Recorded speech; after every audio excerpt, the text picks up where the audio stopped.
Hello and welcome. I'm Saeed from StoryPlanet.net. Dive right into the essence of the most captivating books without reading them cover to cover.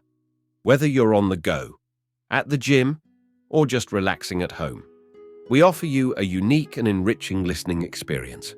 Today, we are exploring the book 12 Rules for Life, a creation by Jordan B. Peterson. Rules for Life, 2018, presents readers with a comprehensive examination of life's fundamental concerns and the enduring human psychological issues that have persisted throughout history. Author Jordan B. Peterson gathers together ageless philosophical and religious assertions, as well as the wisdom found in our beloved narratives, to offer a set of 12 principles that guarantee a life enriched with purpose.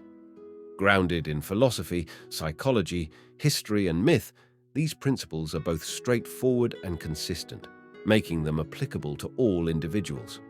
Before we delve into these revelations, it's interesting to note that Jordan Peterson is a professor of psychology at the University of Toronto, in addition to being a clinical psychologist and cultural critic.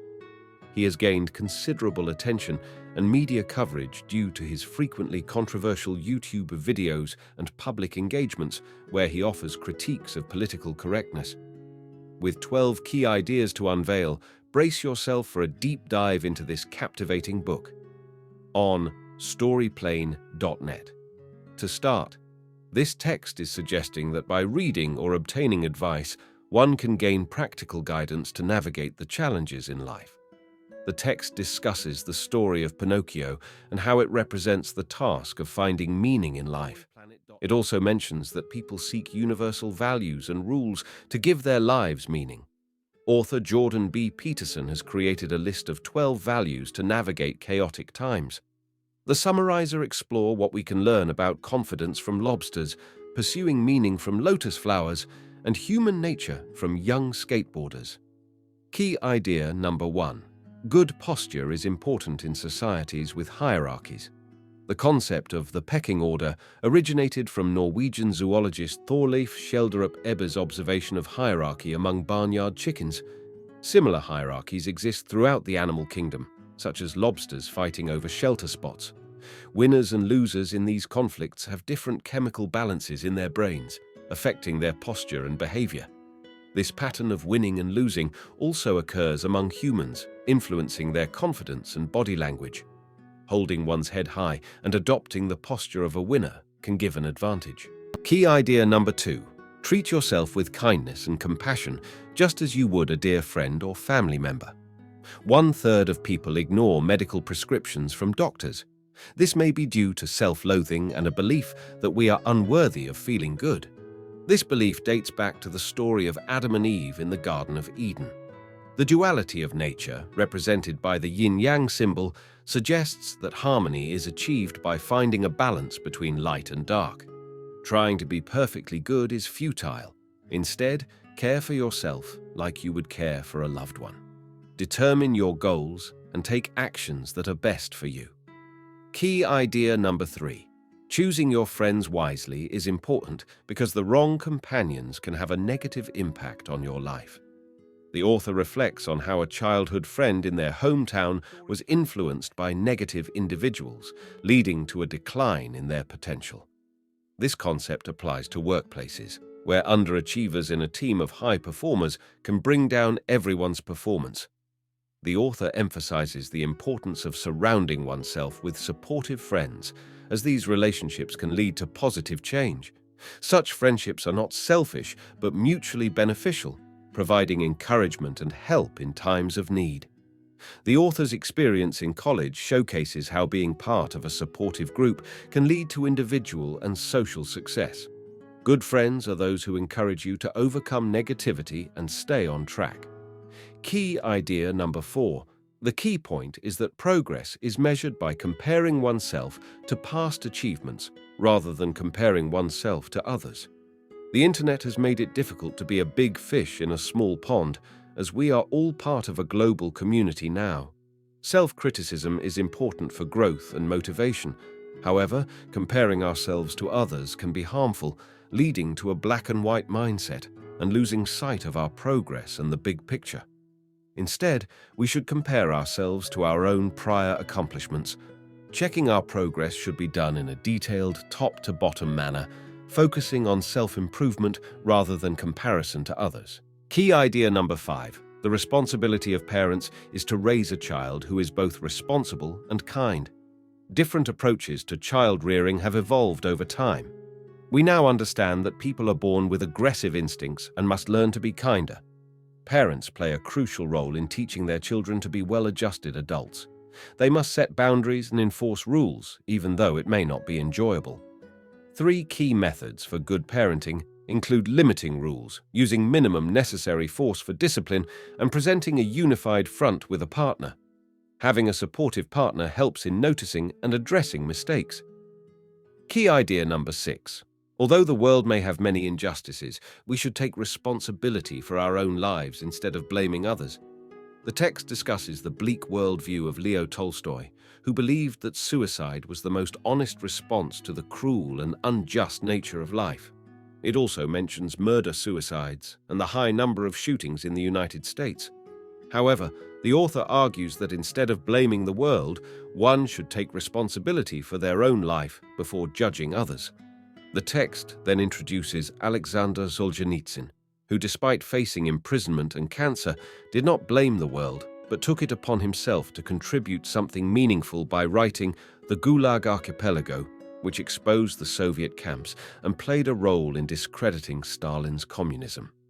Key idea number 7. Sacrifice holds significance, and prioritizing meaning over instant gratification is important. The story of the monkey and the cookie jar teaches us about the price of greed and the importance of letting go of immediate pleasures. Human behavior often mirrors this, as people pursue short-term pleasures that aren't in their best interest and are unwilling to make sacrifices for long-term benefits.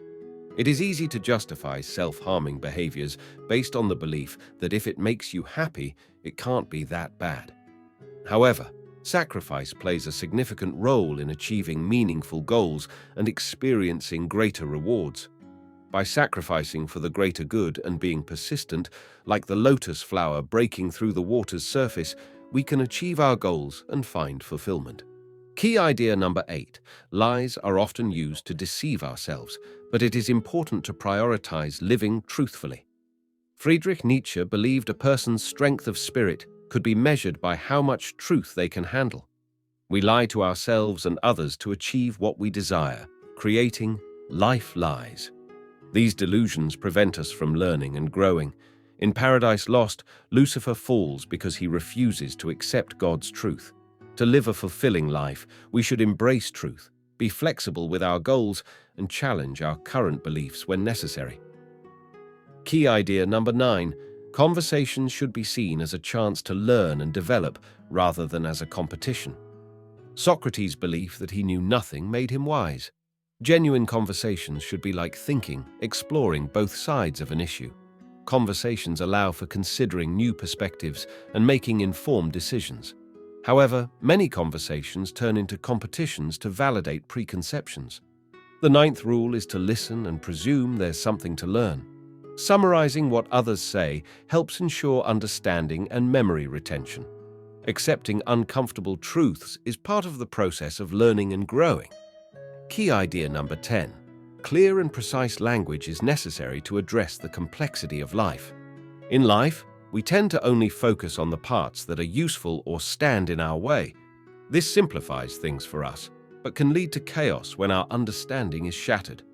Rule 10, using precise language, is important in restoring order. Clear communication helps us understand complex situations, like fixing a car or diagnosing an illness. It can also improve relationships by addressing specific issues. Key idea number 11. There are men who are bad and oppressive, but we should not suppress human nature.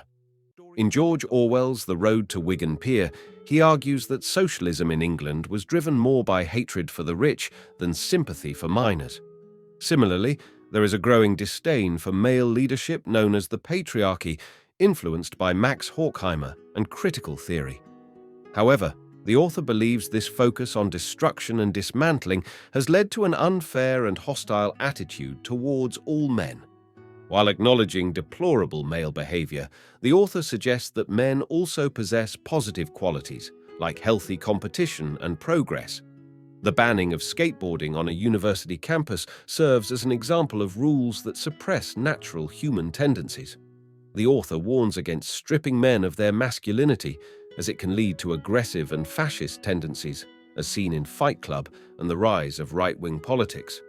Ultimately, the author argues that women want men to grow up and be independent, not dependent man-children.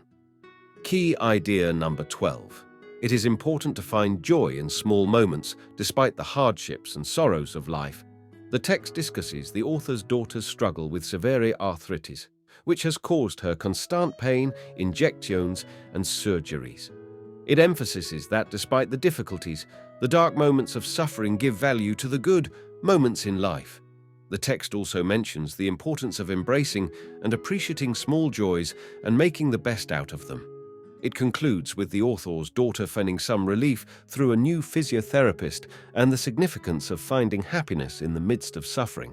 In conclusion, life is filled with struggles and challenges, but there is also beauty and joy to be found. To navigate through life successfully, one must try their best, be honest, avoid selfishness and pride, and take responsibility for their own life. The key to improvement is asking oneself, how was I wrong, regularly? By striving to be a better person and making progress every day, satisfaction can be achieved. Thank you for listening to this summary. If you enjoyed this exploration, we invite you to discover other fascinating books on storyplanet.net. Don't wait any longer. A multitude of books, stories, and knowledge await you there. See you soon on storyplanet.net.